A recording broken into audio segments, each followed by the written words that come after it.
Yeah. All right, we are now recording. So basically, you were going into. I'm going to start sending the invitation here in about 5 minutes, but you were going into the Inquisition itself. So Right. tell us a little bit more about that, for anybody that really doesn't know anything about the Inquisition. So a lot of times you hear about the Spanish and Portuguese Inquisition, Right. and the way that they tell it in American history was yes, it was an Inquisition, and it was religious persecution in the Inquisition. But what they don't tell you is that they were persecuting the Jews that had fled Jerusalem in 70 AD in these Inquisitions. And that's what a lot of people miss. They miss, they miss, well, it's not miss, it's not told properly. Right. So if you look at an inquisitor's uniform, it is the exact uniform that the Ku Klux Klan used here in the United States. So Right. if you wonder Wow. where this came from, um, if you wonder where this came from, that's where it comes from. They didn't come Right. out of nowhere. The Ku Klux Klan didn't come up and say, "Hey, we're going to have these long robes and pointy hats." Now, what is the difference between the robe that the Ku Klux Klan wears and the Catholic Pope wears? What's the difference? There is There's really none, no difference at all. No. except for the hat. I was just gonna say, except for the hat that looks like a Different fish. hat, right? So if you see a police officer or a security guard, you know what they do. So now you're going to look at the same uniform and say, well, that uniform doesn't have anything to do with the other uniform. Yes, they're all law enforcement or security, because that's what the uniform tells you that it Right. is. Right. So, what I try to do is show similarities and things and show you how these things follow the same pattern throughout history. They Right. don't change. It's always there and it's ever present. That's right. That's right. You know? That's So, interesting. Yeah. yeah. Yeah. What's up, Eric? How are you? Hey, Tessa, can you guys hear me okay? Yeah, we Yeah, can we hear hear you you. all Okay, loud good. and clear. The first Yeah. time I do the Zoom call. Oh yeah. Well, welcome. It's a lot of fun, man. It's a lot of Yeah, fun. looking forward. So um did you want to go a little bit more on that, Barack? Yeah. So now you get slavery. Now you have the Ku Klux Klan. Now you get to the part where black people possibly could get their 40 acres and a mule. Okay. Mm, But they send the Klan in to chase you off of the farms so that you can now no longer grow your food, and they're gonna chase you into the city mm, for your survival. And the right. city is a trap again, right? That's Because right. now you went from slave patrols to the sheriff's department. So I'm going to show you the same uniform again. The slave patrol's badge looks exactly like the sheriff's department badge that all the sheriff's departments wear to this day. It's the same badge. The other coincidence is that same badge is a how many pointed star. It's either a 5 or a 6 pointed star. It is a pentagram. That's right. Yeah. Esau uses a pentagram. Right. So these are Right. symbols of oppression. So now we've gone all the way from the Inquisition to the Sheriff's Department. And many of those people are Freemasons. That's right. Okay. Yeah. So the Freemasonry is a tool to keep these same group of people down, to keep them oppressed and Oppressed. suppressed. That's right. Okay. So And these now I'm going to go conversations back. are really spreading. Go Right. ahead. Right. So now you got black people off of the farms because there's power in owning land and there's power in growing your own food. So I get you off the land and chase you off. And this is a personal experience from my family. My mom's family was chased off of their land in Georgia and into the city by the Klan because my mom refused to get beaten as a 12-year-old child by basically a white man that wasn't of any authority to her, but that authority is still over. So, and you're talking about that this is a continuation. Now they got you in the city. Now they have the cops. Now the cops are patrolling over you. They don't live in your neighborhood, but they patrol your neighborhood. They're not part of your community, but they patrol your community. So people say, "Oh, you're not really oppressed, really?" Because so now they in them getting you out of the country and into the city separated the fathers from the family. That's right. Because now you're in the city. They wanted to break up that starving. family structure. They wanted that family structure to be broken up. Right. So they make it seem like, well, black people just don't stick together and black people don't want to be married. Well, that's not true. You split up families. The history of the United States and the slavery was the breaking up of families. It was taking the children and snatching them away from the parents. This is the history of it. You can't get around this. But this is what they don't want to teach you in school. Right.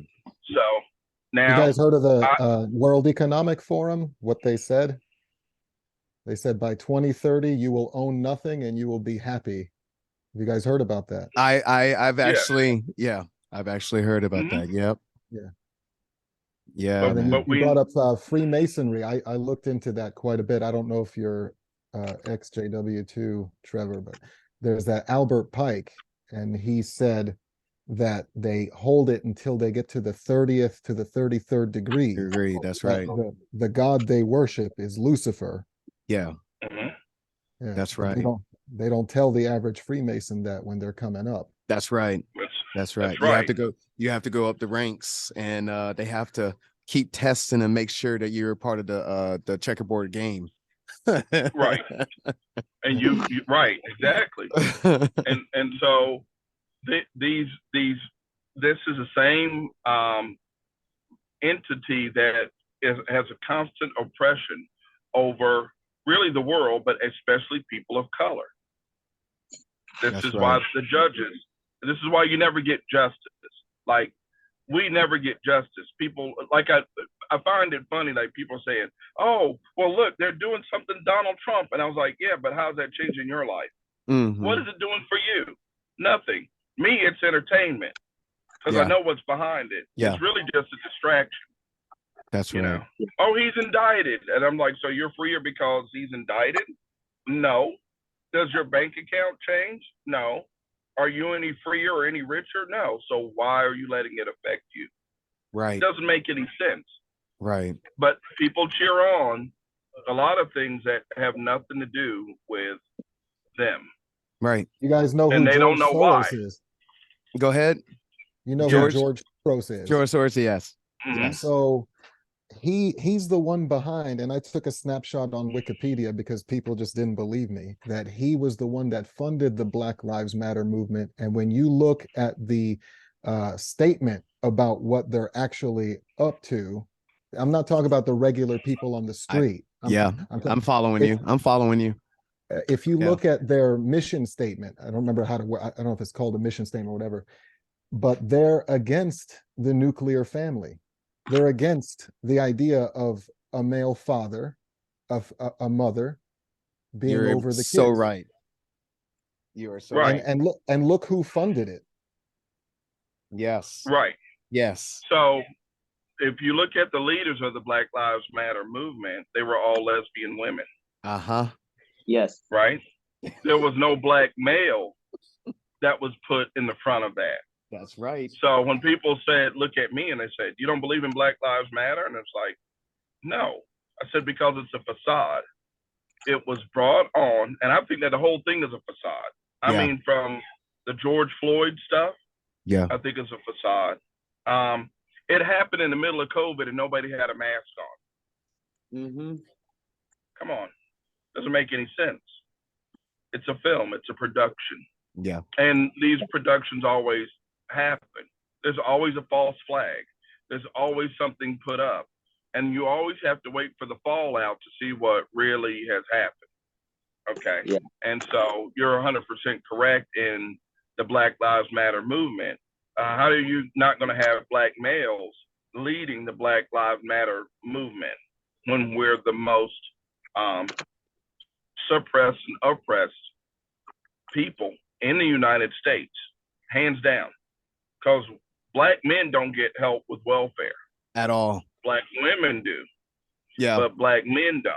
And they And get that's more help again- if they don't marry the father of their kids. They get more money to not marry them. And it's Right. like, how does no one see that this is geared to make people fail? Right. Yeah, and so Right. it's called being married to the system. Yeah. It's a marriage of the system, and so it empowers black women to not want to be with a black man. So now, not only they have kids, don't want to be married, and now a lot of them are lesbians. Mm-hmm. So, And to but add this on- is true. What was that, Trev? Sorry, I kind of interrupted you, Brock. No, you're- mid-sentence. No, you're But to good. add on to the whole Black Lives Matter type, the push, right? I don't remember the lady's name, but she was trying to push and make a documentary about it. She was looking where the funding was going, and they were funding the LGBTQ community. They were funding the men who want to be women. You remember the whole ordeal about the trans remember that that. were performing in schools? hmm They were funding all of that. And none of the money was going back to the community. It was all That's going right. to these different To- stations. And that adds on to what you said about it being owned by two women. Yeah. Right, Or- Yeah. And then Because George it's Soros supported. backing it up. Yes, right. it's supporting Right. the community, but not the community we want. The community that's being pushed, the evil community of LG alphabet people, if you want to call it. Right. Yeah, I'm gonna start using that. That's Yeah, a shorter. It's less Yeah, syllables. it's The I'm not naming alphabet all mafia. that. Yeah, the alphabet mafia. Yeah. Yeah, alphabet mafia. There you go. The And word so they have- scramblers. they're the ones that are the least tolerant. If you look at people as a group, they're the least tolerant, and it's a almost an oxymoronic thing. I'm gonna give you an example of how crazy this is. Women have been fighting for women's rights all this time, right? Right. You got the feminist movement. So those same feminists are cheering on men becoming women and adding to their competition. That's right. Yeah, It doesn't Just make any like how sense at all. just like It how the doesn't. women. My bad. I keep interrupting. Geez. Right. No, Drew, go ahead. Go No. ahead, go ahead. So Go the ahead. woman of the year ends up being a man. I was just about to bring that up. Go ahead. Yeah. Go ahead, I expound saw on that. it. I thought it was crazy. It's like they Yeah. want more rights. They want this. They want that. But then they allow a man to take over their own pageant. That's right. Yeah. That's right. And it's And ridiculous. win, and they cheer it on, and they don't know. And this is what happens. You know, people may call me a chauvinist, but I'm not. Men are leaders by nature. They're leaders. They're protectors. Yeah, it's in our So- drive. Right. It's in our drive to be able to protect our pride, just like lions do. You protect the pride. At all costs. Right. And now they've taken the word pride and changed it to something else. Right. They've taken the rainbow that God gave us and changed it to And something changed else. it to completely something else. That's And right. strong men are what will resist what they're trying to do. And that's why they feminize men. They make you ashamed to be masculine. They call Right. it toxic masculinity. When in reality, we're wired to protect and provide. Yeah. That's right. Yeah. Now, We- there are men that are abusive and there's women that are abusive, but we don't talk about toxic femininity, yeah. right? Yeah. The same reason why we don't address. It's like all these things. Words are always weaponized, and people don't realize the category that they fall into because they allow the weaponization of the word to distract them. So I'd give you another example. Okay, so you have toxic masculinity, right? but no toxic femininity. You have black on black crime, but no white on white crime. So the whole time Italians were killing each other in New York City and with all this mob stuff, you never heard the term Italian on Italian crime because they were only shooting and killing each other for the That's most right. part. That's what right. they were doing, right? But you never heard that, right? So you weaponize words without getting to the bottom of it and getting the truth. So you get a lot of people that give you half truths yeah. on words, and you don't.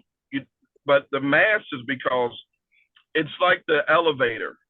If you walk onto an elevator and everybody's facing backwards away from the door, and you 9 times out of 10 face the door when you get into an elevator, you're deemed to be crazy because you didn't follow the crowd. That's right. Even though you know logically you always face the door. Yeah. Yeah. Okay? I like to sing in now elevators. I weaponize a word. Now I weaponize a word. I call you homophobic. Well, right. what is a phobia? It just means to be scared of gay people. Right, but are you right? But that's not the truth. If you look up the definition of homophobia, the word fear isn't in there. Oh, really? No. Look up the word. So there, the root word of phobia. Look up the root word phobia. Fear is not in the definition. I'm doing it right now. It's a dislike. It is a great dislike of something. Oh, so they changed the definition of the root words in homophobia. Well, they don't use that. So they tell you it's a great dislike of something. Oh. That's not a phobia. That's not phobic. But you have to, like I said, when some they give dictionaries you something, have it as a fear or dislike, but looking into the more medical definition, it's more of a dislike than a fear.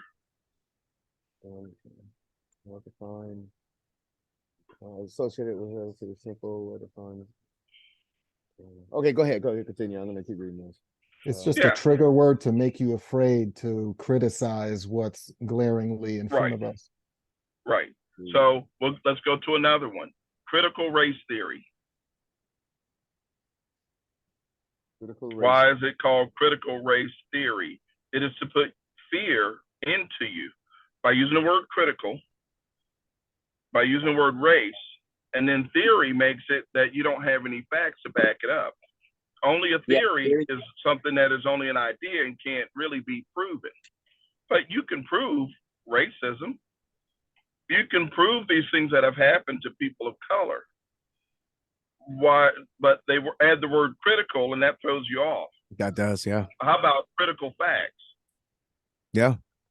I would never use the word critical race theory. Why? Because none of it is really and it's a trigger thing. Yeah. And these things come out left, right.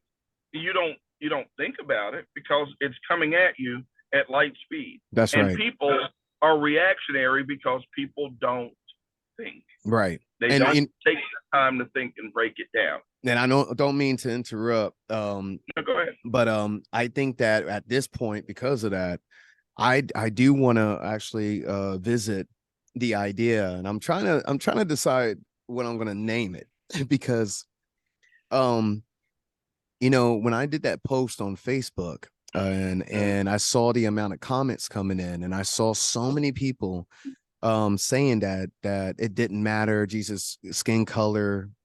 Now that's, to me, and somebody from my race and somebody from your race, Barack, I'm not sure, because we haven't really gone into that discussion, but how does it feel when you hear someone say that the Jesus skin color doesn't matter? How does it make me feel? Yeah. It's dismissive. And the reason being is it's significant as to telling you who the people are, the lost house of Israel. So there's identifying marks in there. And So if you deny that Jesus exists, you also denying his people, and you're also denying the history of man as a whole. You're just denying it. To take something out of to take something out. So the whole time, okay, here's what I find funny. The whole time that if I said Jesus was white, nobody would have ever said batted an eye. They Nobody never bats would an have eye. batted an eye, and they never would have said it doesn't matter. That's right.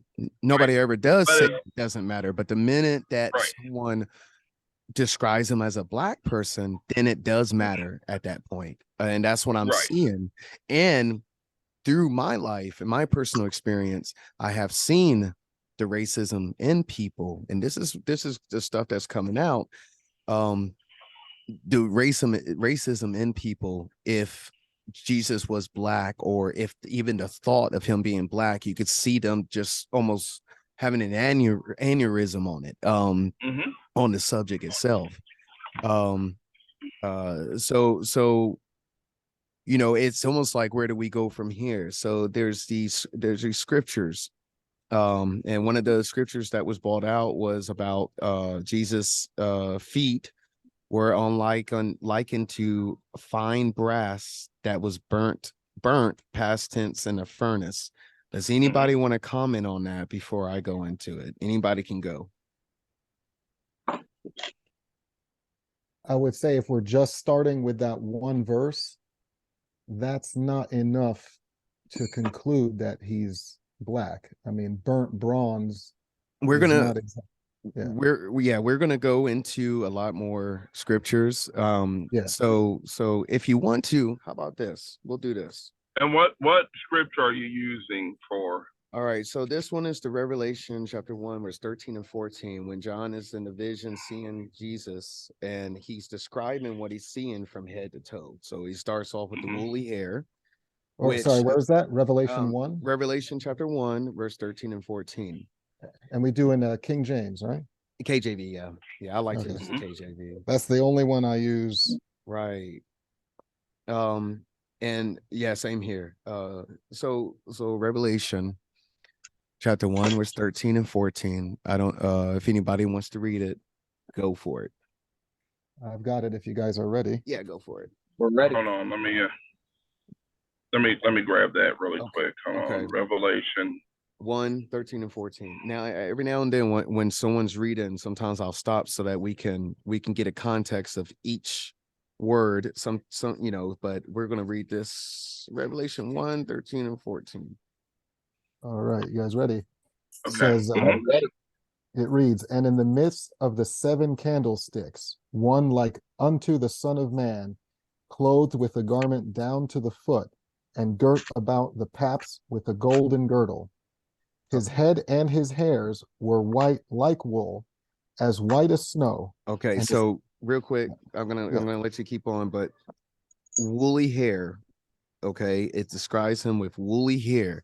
And there's only a few hands of nations on this earth that has woolly hair. But go ahead, continue. So let me finish that verse. It says, his head and his hairs were white like wool, as white as snow, and his eyes were as a flame of fire. So if I may say one thing about this one, I'm not against Jesus being black, but I'm going to look at these verses as if I've never heard of this before. And I want to make sure we're not reading into things that aren't, we're reading into what it says, but we're also not believing things that it doesn't say. So when I'm looking at this verse, because I believe every word in this book is true, and it says his hairs were white like wool, it's not saying he had woolly hair. Well, if you got to look into the Hebrew, which is what I'm bringing up right now, but go ahead, continue. Yeah, no, that was my only comment there is okay, it's referring to the color of his hair. I'm not so sure the texture. Wool would be white. Okay. And so go ahead. So I get what you're saying, but I'm just saying so far it's not enough. It's enough to make someone curious. Okay. Now well, what about continue reading? Go ahead and continue reading all the way to 14. Yeah, that was 14. Um, Oh, you mean Okay, 15. so no, my 15. bad. 15. Yeah, so then it says, and his feet like unto fine brass, as if they burned in a furnace, and his voice as the sound of many waters. Okay. What does that mean to you about the description of his skin, his feet being that? So when we looked that up, when we were boxing on Facebook, um, I saw pictures side by side of burnt brass, and depending on where you got it from, if it was from like the Hebrew Israelite webpage, they got the darkest bronze possible. I just looked up furniture. I didn't get it from any. I just looked up furniture. So if I showed you that furniture, the pieces of furniture that's on that comment, that was just plain furniture. Now, you know, the different Hebrew Israelite camps, they use different images, but I wanted to use straight furniture because I like furniture like that. I like burnt bronze furniture, brass furniture. Yeah. And at this point, I think, you know, now that I've heard you talk, forgive me, what's your name? Is it Barak? Who, me? Barak? Barack? Yeah. Yeah. Mm-hmm. So what you were saying earlier about it not mattering, I can see why it would matter, because if you're right, then that's a major truth that's been sitting under our noses this whole time. But I've looked at the verses, I've looked at some ex Hebrew Israelites who I know it's not monolithic. I know everyone believes different things, but I haven't seen anything definitive yet. And then what I'm seeing too is if you think you're part of the nation of Israel, they're not going to have a good time in the book of Revelation, because I mean, I've studied the rapture and all that, and then, you know, that Christians believe that before the tribulation happens, which is also known as the time of Jacob's trouble, right? In the Old Testament, it's referred to as the time of Jacob's trouble, also known as Israel, the time of Israel's trouble. And a major part of what that tribulation will be to get the Israelites back to God. But like Jesus told Thomas, he said that blessed are they that have not seen yet believed, because if you're not in that group that gets raptured before the tribulation, before the Antichrist, well, then it's going to be a mixture of works and faith, and you're going to suffer, and you can't buy or sell because you need, you know, the mark of the beast to buy and sell. But everyone, the RFID chip. That's correct. Yes. So to want to be in that, I mean, if it's true, it's true. Okay. But I believe if you've come to faith before that tribulation happens, you won't need to see that. Okay. That's why the Antichrist is referred to as the man of mystery, because to people who believe before this happens, we're not going to be here stuck to find out who it is. We'll be taken up before that happens. Okay, and so let's go back for a second, real quick. All right, I'm gonna give you Job chapter 30, verse 30. Yeah. Then there's also Jeremiah chapter 14, verse 2. We're gonna go through these. I was just about to say that. Read through these. Then we got Song of Solomon 1 and 6, Lamentations 4:8, Lamentations 5:10, Acts 13 and 1. So first we're gonna start off with Job chapter 30, verse Before 30. we read that, I just have a quick question, if I may. Sure. To call someone black or white, I don't know the answer to this. Has anyone looked up the origins of that? Because none of us are actually white. None of us are actually black. We're all just goes from very dark. I know That's some correct. Kenyans, you could argue some Kenyans, but for the most part, if you put it under a microscope, it's just brown to light brown. You're exactly right. But the thing is that even certain like a lot of customs, nothing's new under the sun. So what we were called back then is what we were called. So so-called, like I'm a so-called black, but I don't consider myself black. But I promise you, everybody will say Giff is black. I promise you, everybody will say Barack is black. So a lot of the terminology that we were called in the past, we will be called today as well. So the Bible refers to so real us. quick, let's just read the scripture real quick. John chapter 30, verse 30. And it says specifically, you can't get around this. And I already looked up the Hebrew that the skin is skin. My skin is black upon me. I'm going to run through these real quick. My skin is black upon me, and my bones are burnt with heat. Okay, just real quick, I'm going to get through some of these. Jeremiah chapter 14, verse 2. And it says, now remember, Jesus was from the tribe of Judah, correct? So if I'm from China, I'm going to look Chinese. If I'm from a certain group, then I'm going to look a certain way. So in Jeremiah 14:2, there's a reason why Judah is mourning here. And there's a separation between what Revelation 2:9 says about the Jewish and the Jews as well. So there's a separation of who's mourning. So in 14:2, Judah mourning, and the gates thereof languish. They are black onto the ground. This is a figure of speech that they would use then, and they still call us blacks to this day. And the cry of Jerusalem is gone up. Why is the cry of Jerusalem going up? Which we're going to touch into a little bit more. Just real quick, let me give a couple more scriptures real quick to back that up. Song of Solomon, chapter 1, verses, I think it's just verse 1 or verse 6, but it's Song of Solomon, chapter 1. I'm gonna have trouble finding that one. Hang on. I'll guide you to it. It's gonna be close to right before Isaiah. Okay. It's right after Ecclesiastes. And so it's Proverbs, then Proverbs, then Ecclesiastes, and Song of Solomon. Then it goes into Isaiah. So the Song of Solomon. Yeah. Now, and in chapter 1, verse 6. Now, again, these are describing the 12 tribes. It's not describing any other tribe, but it's describing the different tribes. Now, this one says, I am black, but commonly. Now, the Hebrew word for commonly means beautiful. I am black and beautiful. O ye daughters of Jerusalem, as the tents of Kedar, as the curtains of Solomon. They were black. It is describing the curtains of Solomon as the tents of Kedar were black. You can look it up. And then go to, just real quick, I'm just showing you precept on precept. Lamentations chapter 4, verse 8. And we can also go to, let me let you know where Lamentations. Lamentations is going to be right after Jeremiah, and then it goes into Lamentations. So Lamentations chapter 4, verse 8. And real quick, visage and mission. Give me one sec. Okay, so this visage, I'm not sure if I'm pronouncing that right, but in the Hebrew, going from the Hebrew, visage means face. It means a person's face, like the form of the face. You can look it up. And I'm going to read it real quick. Lamentations chapter 4, and this is going to be verse 8.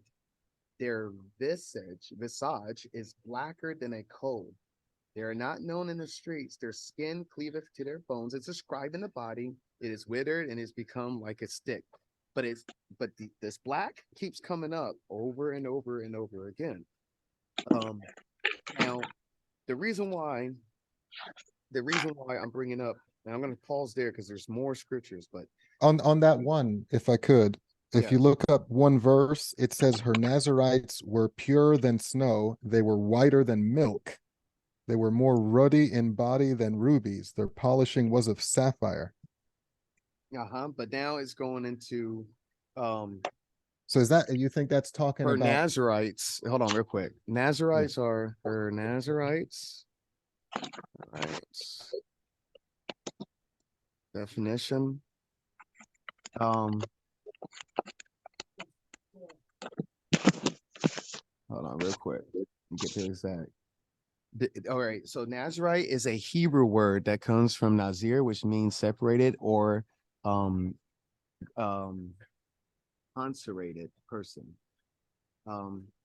consecrated? Yeah. Consecrated. There we go. So yeah. So in both these verses, is it talking about the same people? It looks like. So their face was black, like blacker than coal, and then 1, it says they were whiter than milk. So, I mean, are we sure they're talking about the way they look? The polishing was of sapphire. A second. Hold on. Ruddy is red. Yeah, they were more ruddy in body. Mm-hmm. Which is red, which would Yeah. be ruddy would be like the color of okay, so Giphy would be considered more ruddy Right. in color. Yeah, so it's saying they were even more red than rubies. Yeah. So the thing is that inside of the Hebrew nation, there are different skin tones and different skin complexions, but it's what it's showing here is a different just identifying the different colors that there are. But right here is saying that their visage is blacker than a coal. So then their skin cleaveth to their bones. It's talking about their skin right there. So I would have to, if you don't mind, I would have to get back to you on verse number 7 and then put that all into context. But I will do that for sure. Yeah, Then you can see how a devil's advocate would say that's not enough if we look, up and down the verses, because well, you see more verses referring to swarthy, I got more verses, black, and those. Now that's what I'm saying. Like you can't. Now let's go to we could go through these verses, right? But let's go to 78. You want to continue to go through the verses, or you want me to hop on the geography? I would like you to hop on the geography. Okay. So let's go to the geography of these things. Okay. Yeah. Where did most of this stuff take place? Most of these stories in this Bible, where did they take place? Middle East, Africa. Okay. Well, not really the Middle East, really mostly Africa. Almost all of it is African. So Jesus except for the things that happen in Egypt and in Israel. Egypt is in Africa. No. Egypt is in Africa. Correct. People. Okay. So here's one of the biggest things that people do consistently is they say that Egypt is in the Middle East. Yeah. It is not. This is like telling a person they're partially pregnant. Yeah. There's no I understand. Such thing. I mean, I'm from Egypt. My heritage is Egypt. Okay, so then so Egypt it's in Africa. Where? Africa. Okay. Correct. And as you go up into Egypt, you end up where? Where's the next? There's 2 countries, right? Which is Ethiopia and the Sudan. Yeah. Okay. What do those people look like? Ethiopia, dark, and Sudan, a little less dark. Until and as you go further, you're even darker than the Ethiopians. Okay. So this is where this takes place. So for us to believe, just real quick, are you following him, Eric? Real quick. Okay. All right. Go ahead. Okay. So if we are to pretend so now let's state on the basis of African, right? So Jesus was born where? Bethlehem. Which is in? Middle East. No, it is not. Bethlehem sits on the African tectonic plate. He was an African. See, we got to stop using the Middle East is a new term. Yes, that's not an old term. That's a new term. It's not an old term. It's a new term. There's no Middle West. There's no Middle South. This is the psychology of words. Just like I tried to mention before, these are new. The term Middle East is new. You didn't have, okay, let's go to an 1870 map. It sure didn't say Middle East on it. That's right. Palestine is known for Palestine is Muslims and people who are. See, that's the part I was talking about. But people were converted to Muslim through Arabs. Okay. People were converted to that. They didn't start out that. but this was the if you look up Islam technically actually came from the Catholic Church. It is not a religion unto itself. This is why when you see the Pope go to the Middle East, he still commands the same commands as he does when he's in Europe. Yeah. He I still mean, I has the think he's same going to be the reverence. seat of the Antichrist. Well, yeah, but when you take and put that geography together, okay, when you take and you put that geography together with it, a lot of things don't fit that you've been told. So we can establish that Jesus was born in Africa and he's an African, regardless. Now, I don't know too many Caucasian Africans. An Egyptian's not a Caucasian. You may know, be lighter in skin, but you're not a Caucasian. do you know what happened in 70 AD, Eric? 70 AD. No, tell me. Go Remind ahead, me. bro. Okay. Because see, 70 this is why, just real quick, this is why so many people get so confused about skin color, is because something happened in 70 AD. So go ahead, bro. So in 70 AD, Jerusalem was destroyed. This is 70 years after Jesus' death. Yeah. The Jews that were there were scattered into mostly Africa. Some went north, some went to Spain, some went to Portugal.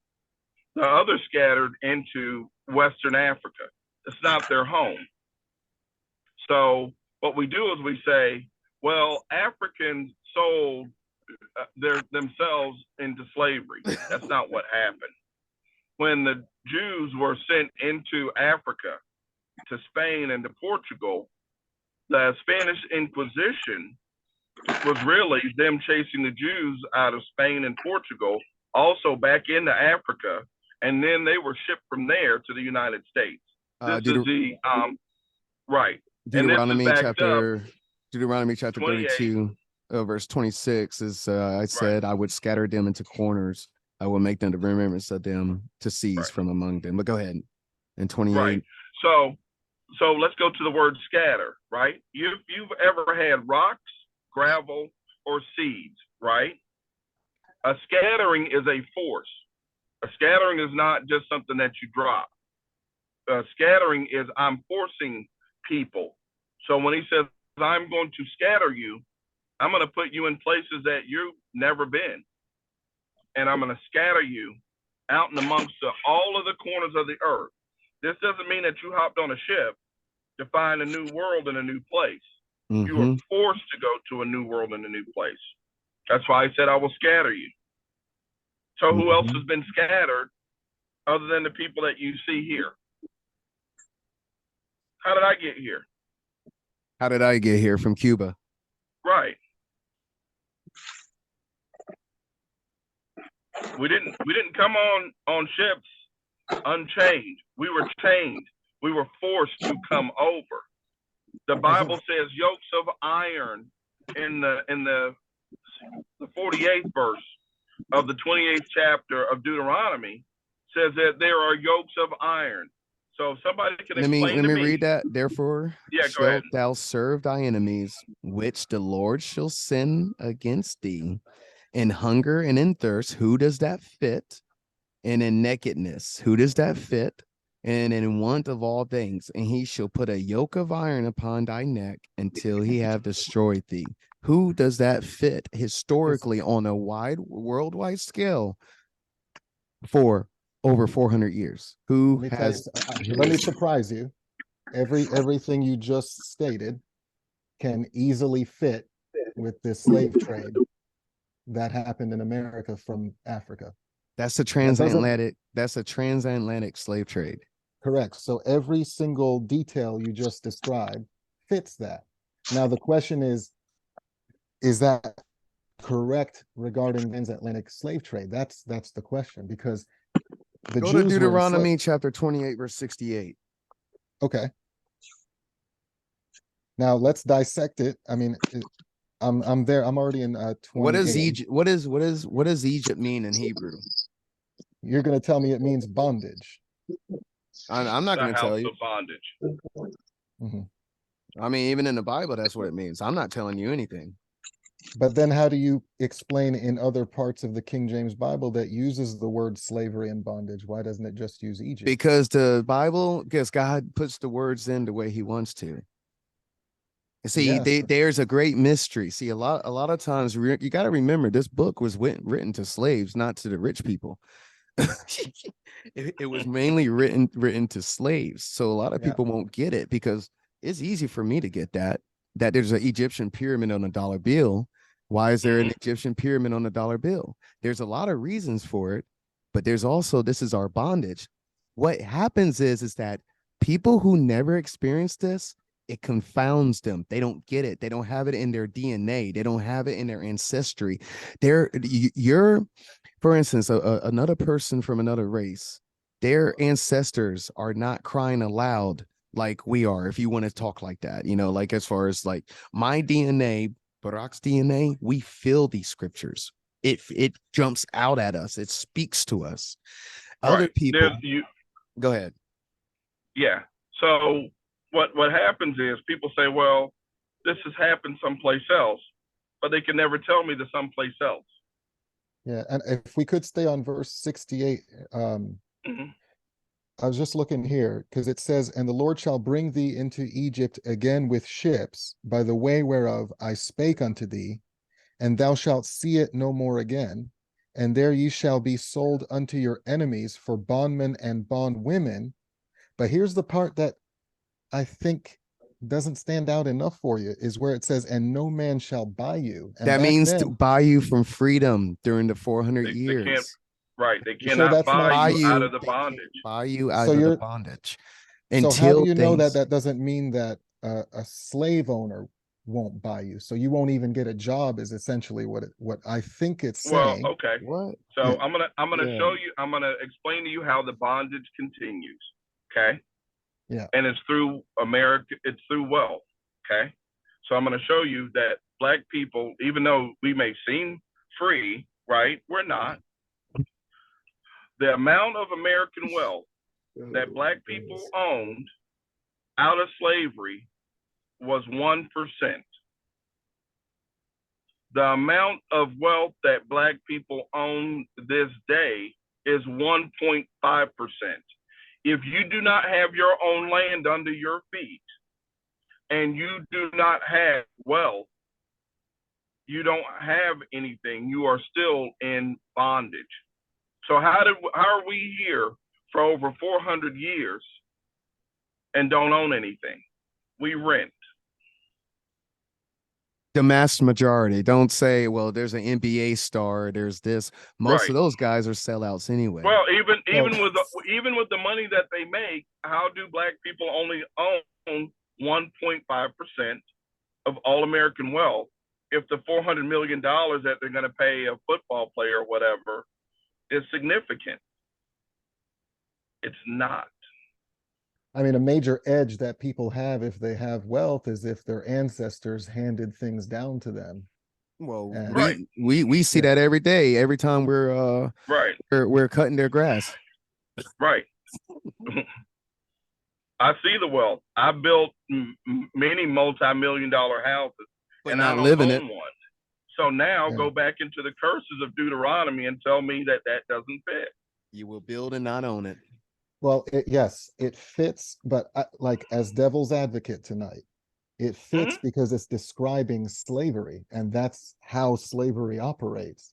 And I'm not saying it does not apply to if the nation of Israel is Black, as we're discussing, but I mean, it will fit because I mean that's just how the system works when you have a system like that. So what I'm saying now is it looks like it fits, but what's definitive? Like if we go back to verse 68, I'm pretty darn sure that you needed to work to eat.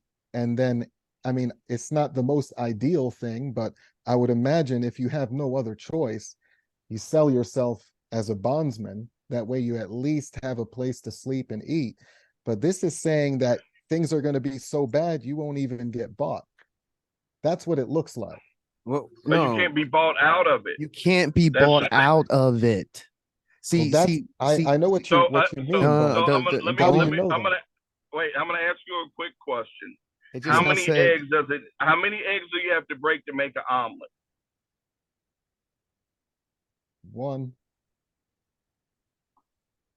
So if each point I bring to you is breaking an egg, I'm still making an omelet.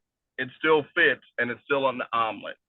So I don't have to break 50 eggs, which I can, which we've already amassed almost 50 eggs that fit so far. So I'm giving you your omelet and you're looking at it and you're still saying, and I need another egg broken. Yep. Because you're doing this, because these scriptures are so simple, and you know what? And it's not even you. A lot of people that's watching this, they might be like, "Oh, they must be being brainwashed." Barack and I haven't even talked to each other about this, and then we found the same thing. And we found out the truth, and we are so happy about this truth that we're able to embrace now. But the other nations, they can't see it.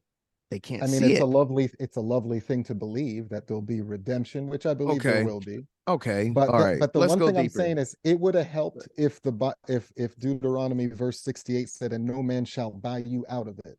But it doesn't say that. You had to add those words. Well, we So can. I'm still skeptical. We I'm gonna need another but egg. hey, but the thing is that you're discrediting the fact that you will be sold onto your enemies. You cannot deny what that says. Let's focus on that egg. It says you will be sold onto your enemies. Explain that to me. Where does it say that? Same verse. Deuteronomy chapter 28, verse 68. You skip that. And there ye shall be sold onto your enemies. Stop there. What does that mean? You'll be sold as a slave. Well, hold up. Why are you focusing on the other part that you don't understand when that is clearly saying what's going to happen? All right, well, let's keep going. I No, get what wait, you're hold on. saying. You get it. You get it. See, this is what a lot of See, people do. but we're not Wait. even getting into if this is talking about the It Israelites being said sold to it Babylon. said sold. It says sold. Now you want to go into Babylon. No, go ahead, Barack. So, but here you're being, but you know that this happened to somebody, right? Yeah, like, Yes. do you not know that slavery happened? Like, did this, Why would you think I didn't? I'm making a joke. It's rhetorical. This, so did any of this happen to anybody that you know? No. That it fits? Yes. A group. Correct. Yes, I do. Okay. Do you know of another group that this happened to? The Jews, the Israelites. That's who we're talking about. This is who we're talking about. You're talking about the same people and you don't realize. Right. So I'm just saying. So and the Israelites. And so was this a foreshadowing? Are you saying Okay. this is a prophecy? Foreshadowing. So it was so what happened to the Jews in Babylon is also a foreshadow of what happened 400 years ago. No, 70 AD and what happened 400 years ago are two different things in the Bible. Yeah. That's two different things that happened majorly. They were not turned into slaves in 70 AD. No, they scattered. That was a scattering. That's why Jesus was able, because at the time, you got to remember, Africa wasn't like it is now. There wasn't white people in Africa and all these other nations. It was Africans in Africa. When Jesus went to hide, where did he go to hide? Egypt. And I promise you, well, okay, where's Egypt? In Africa. Okay, now, hold on. On the post, I had a lot of people saying that he looked more Middle Eastern and all that stuff. Now, I promise you, when I'm in a room full of black guys and a guy from the Middle East walks in, we all look and say, oh, I wonder what he is. Is he Palestinian? Is he this? Is he that? So you mean to tell me that Hamites, the Africans are called Hamites in the Bible. Now, the Hamites, when they say black sold blacks into slavery, it was the Hamites that sold Judah into slavery. Jesus is from the tribe of Judah. Jesus got whipped. The Judeans got whipped. So there's a lot of similarities with what happened with Jesus and what happened with the slaves. Now, Right. when they went into Africa, when Jesus went into Africa, he was hiding in plain sight, and they were hunting him down to kill him. If he looked any different than an African, how in the world did he walk around, preach in the temple at 12 years old, and go around and do miracles? But wait a minute. But he's a white guy, or he's Middle Eastern. He has like long curly hair, but he had to mix with the Africans and hide from being murdered. You want to elaborate? Barack, go ahead if you want to elaborate. Yeah. So we're gonna break this next egg. So here we go again. How did he hide in a place that he didn't look like the people? That's not good camouflage. Okay. So that would have to mean, you have to remember, you're talking to someone that knows very little about what you're talking about. So does that mean you believe that Egypt? No, it's what the Bible is saying in history. Egypt was, at that time, there was no segregation yet. Africans were Africans. It was, and Africans come in many shades. That's but correct. Even if you see a black person that's an albino, okay, look, me and Giffy are different shades, right? But you still call us black. You know, we're both black. So how do you reconcile that Egypt enslaved the Israelites?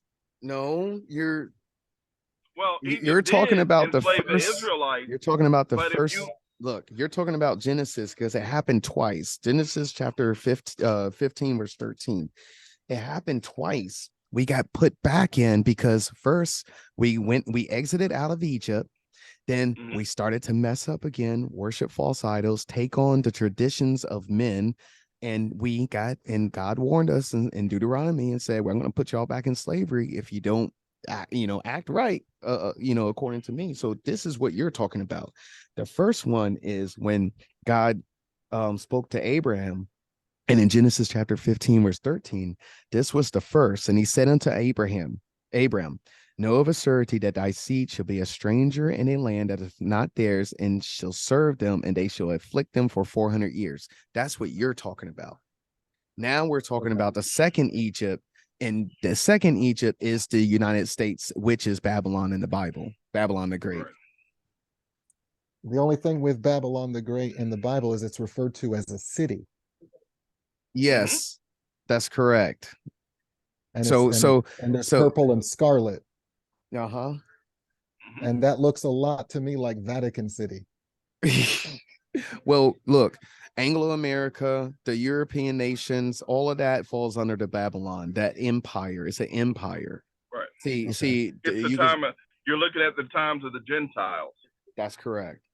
Okay. So the Bible says that the Gentile times, this will occur until the Gentile times have ended. You're about to see the end of the Gentile times. That's right. So are the Gentiles able to become reconciled to God in the meantime?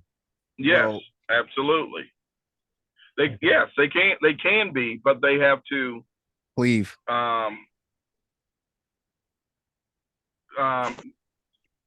Gentiles have to cling on to Israel in order to receive the salvation. Let me show you the scripture that talks about the Gentiles.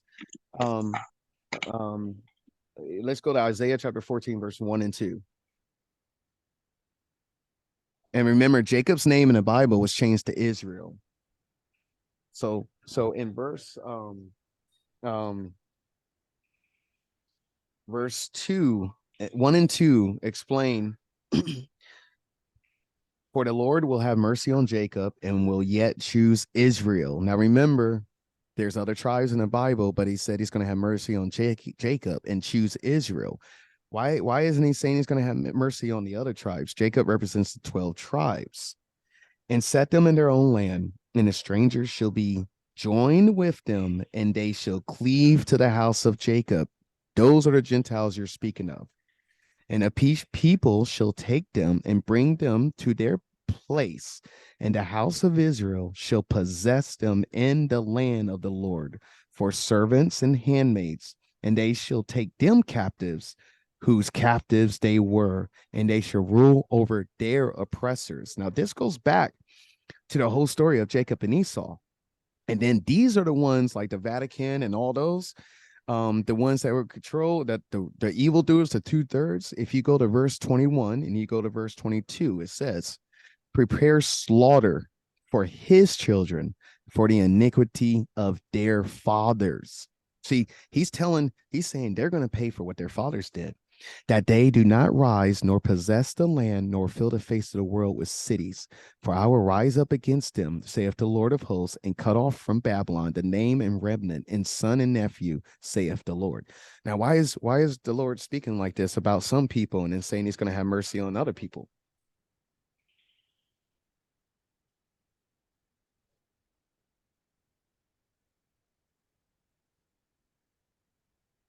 Go ahead, Brock.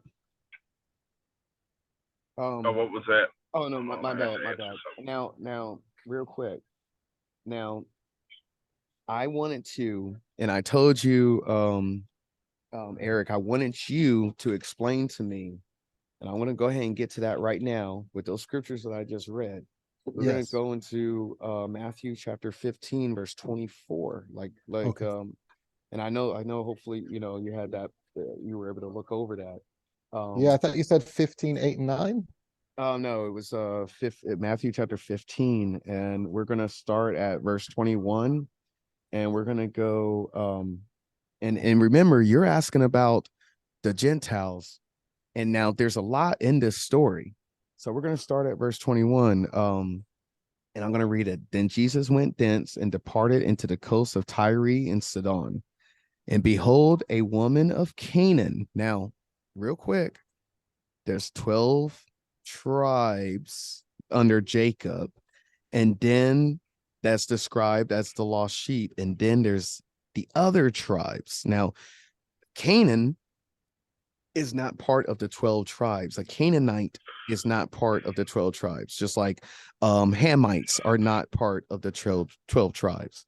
So, and behold, a woman of Canaan came out of the same coast and cried unto him, saying, have mercy on me, O Lord, thou son of David. My daughter is grievously vexed with a devil. Now, remember, Jesus came to heal all. Verse 23, but he answered her not a word. And his disciples came and besought him, saying, send her away, for she crieth after us. His own disciples are saying, get her the heck out of here.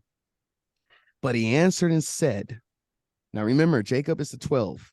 I'm going to show you some scriptures, and then I'm going to let you say what you, let me just try and finish this point. But he answered and said, I am not sent, but unto the lost sheep of the house of Israel. Then came she and worshipped him, saying, Lord, help me. But he answered and said, it is not meant to take the children's bread and cast it to dogs. He called her a dog. Now, this would be considered a cleaver that is mentioned in Isaiah chapter 14, verse 2. And she said, truth, Lord, yet the dogs eat of the crumbs which fall from their master's table. She humbled herself and said, you know what? You're right. Then Jesus answered and said unto her, O woman, great is thy faith, but be it unto thee, even as thou wilt. And her daughter was made whole from that very hour. This is talking about the cleavers in Isaiah. So let's real quick, the lost sheep, real quick, go to Revelation and go to Revelation chapter 21. And let's read what heaven is like. Like, how many gates are there in heaven,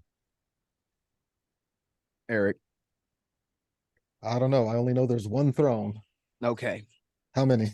So let's read 11 and 12. Yeah. Revelation 21, 11 and 12.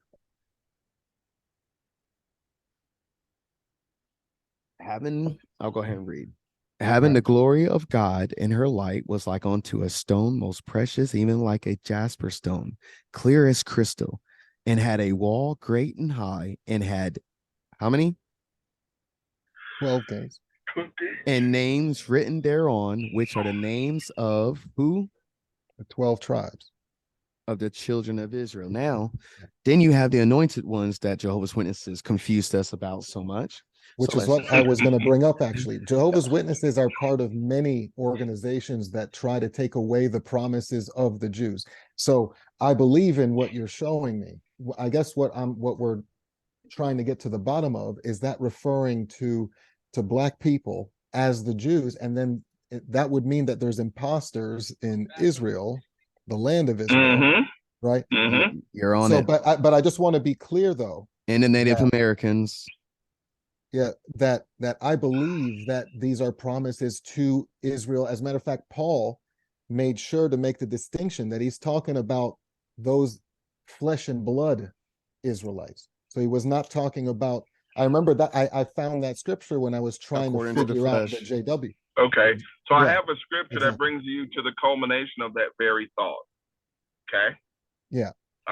This is Revelation 2 Is it 9? and 9, Yeah, right? right. He says, I know thy works in tribulation and poverty, but thou art rich. And I know the blasphemy of them which say they are Jews and are not, but are the synagogue of Satan. And then I So think if one it, chapter later reiterates the same 3:9. thing. Revelation Yeah. 3:9. Yeah. right. So now you see that there are people that call themselves what they are not. And if it wasn't significant, why would it be in Revelation twice? Yeah. Let's be careful if you're If posting this if you online. weren't being lied Oh, I'm to, not scared. Okay. no. But what's interesting though, whoever this is talking about, it's telling us what's Mhm. going on behind the scenes, that they're a synagogue of Satan. So we Yes. see that in entertainment with their symbols, with just, you can tell that celebrities are, it's like as if they can't, you can tell they're fake, like something's going on in the background there. Right. And But their fruits are showing you who they are. yeah, They run everything. Same group runs everything. And they're the ones that have helped to portray us in a bad light. Hollywood has been used as a tool to portray us in a certain way to get people to not believe that we are who we are. like They've putting done a great, dresses on. right. Yeah. You know, that's not in our culture Right. as a whole to do that. That's right. You know, if you look at the African nations right now, and every time they try to go over and they try to tell them that we'll give you money as long as you allow, you promote this LGBTQ stuff, you can get money. And they're saying, we don't need your money. We're not going to do it because it's not in our culture to do so. Because that's the further breakdown of the family unit, which is how Satan grabs and does his works, is by removing the male figure out of the equation. Mm-hmm. Yeah. I was wondering, I saw scripture, Matthew 22, Okay. and what I'm thinking about it, I'll explain what I think it's saying, and then if we can read it. Okay. But it looks to me like Jesus is talking about the Israelites basically rejecting him, and then he's basically saying after that, go out and get whoever will come then. Which verse was that? Mm-hmm. So it starts in it's 22 verse 1. And Okay. it says, Jesus answered and spake unto them by parables and said, the kingdom of heaven is like unto a certain king, which made a marriage for his son, and sent forth his servants to call them that were bidden to the wedding or invited, and they would not come. Again, he sent forth other servants, saying, tell them which are hidden, behold, I have prepared my dinner. My oxen and my fatlings are killed, and all things are ready. Come to the marriage. But they made light of it and went their ways, one to his farm, another to his merchandise. So it says made light of it also means paid no attention, like they didn't care. And the remnant took his servants and entreated them spitefully and slew them. And when the king heard thereof was wroth, and he sent forth his armies and destroyed those murderers and burned up their city. So, I mean, it looks like, I mean, would you guys agree that the Israelites rejected the Messiah when he came? Yeah. Two-thirds, just like now, are going to reject him. Because that's why in verse 14 it says, for many are called, but few are chosen. Yeah. So, and that's what happened. If they had have accepted Jesus when he came, it would have been fine. But because they rejected him, this is why the culmination, 70 years later, you got the destruction of Jerusalem. And then others rushed in when we left. Yep. And now they're fighting for land that's not even theirs. They're not at peace. See, when Israel returns, they're at peace. The whole world is going to be at peace. Yeah. Yeah. I mean, it And the looks to me return, like we agree on everything that happened to Israel and all of that.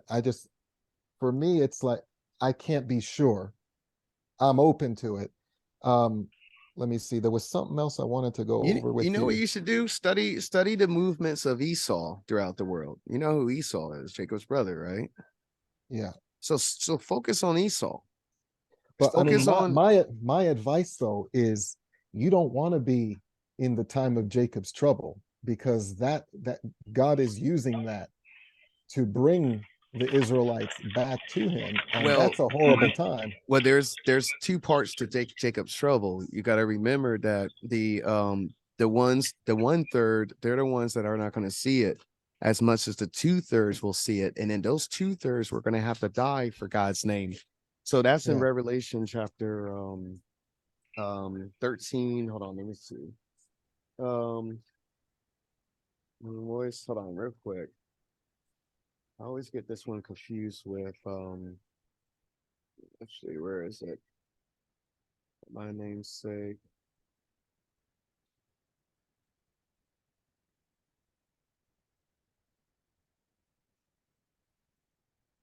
So this is the part about those 2/3 as well, and that he had power to give. This is Revelation 13:15. Yeah. And he had power to give life unto the image of the beast, that the image of the beast should both speak and cause that as many as would not worship the image of the beast should be killed. That's talking about there's going to be 2/3 that are going to be destroyed of Hebrew Israelites of every nation. And every nation, there's going to be your 1/3 that and then like the Gentiles also, they're going to cleave. But these and let me get one more scripture. Hold on real quick. Yeah. It's I almost lost my train of thought. Hold on. Okay. 10,000. Okay. Here it is. 1,000 will so this is talking about what Psalms 91:7. I think this is the one. Hold on. Not the Psalms. Just give me one sec. Psalms 91 verse 7. That's the one that says that 1,000 shall fall at thy side and 10,000 at thy right hand, but it shall not come nigh thee. So this is also talking about I don't know if you know, and I don't want to go too deep into it on this one. Maybe we can visit this on another discussion, but like what the chariots are.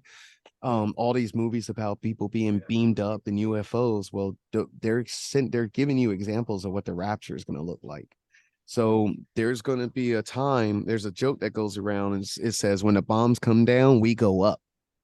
And then there's destruction of the world is going to happen. Then everything that's left, we get set back into our land. And again, we can leave this for a whole nother discussion because we're going to be doing this a lot. I want to tell you something on that too.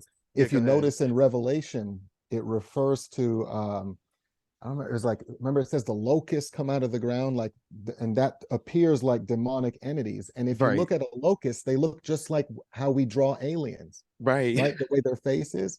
And then another thing I want to show you guys too. Yeah, please.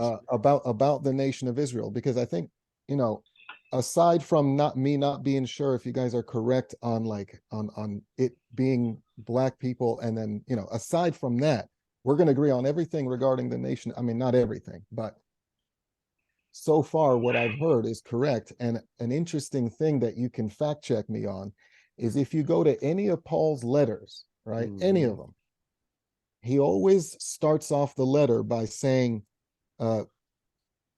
grace and peace unto you from God our Father and the Lord Jesus Christ, except the book of Hebrews. That's the only letter which was written to the Hebrews that he did not write that grace be on you and peace, because what it says in Revelation is God will take away the peace from the earth. That's right. He's Right? coming with a sword. Yeah. Of destruction. And everybody talks about love and how, like, love, and Jesus is love, love, love. Wait, no. Well, then there's no yin and yang. There's no balance if he's all love. Yeah. There's no balance. Then there will be no Right. sin. Because look, remember I was showing you, if there was all love, then there will be no sin. Yeah. Because then there will be no punishment for sin. So the love of God is for us to do his commandments. That's why, like, me personally, I know Trevor doesn't at all. I don't eat pork. I don't eat lobsters. I don't eat shrimp.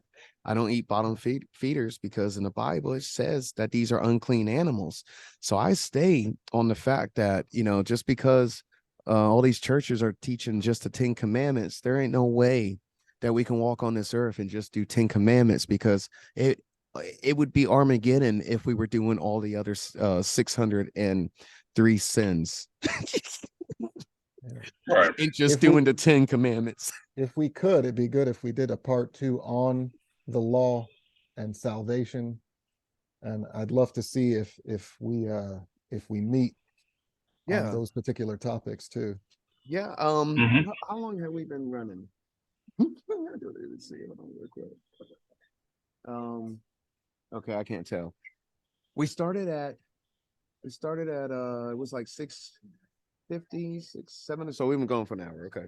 All right. If y'all want to, we can leave this here and then start up again on the next one, so it's not so much information going out. I mean, how do y'all feel about that? Yeah, that sounds good. Works. Yeah, because we all been working and everything today. So I think that this was great. Eric, you're awesome. Yeah. Likewise. Thanks for having me. Yeah, man. Well, you're awesome. we enjoy it. It is our thing is not to be combative with people. Yeah, our that's the thing same way I am. It's an edification. You show us stuff that if church was more like what we just did, oh my God, more people would have an understanding of what it is. Right. But because it is, you have to sit up there and listen to somebody tell you how you should think.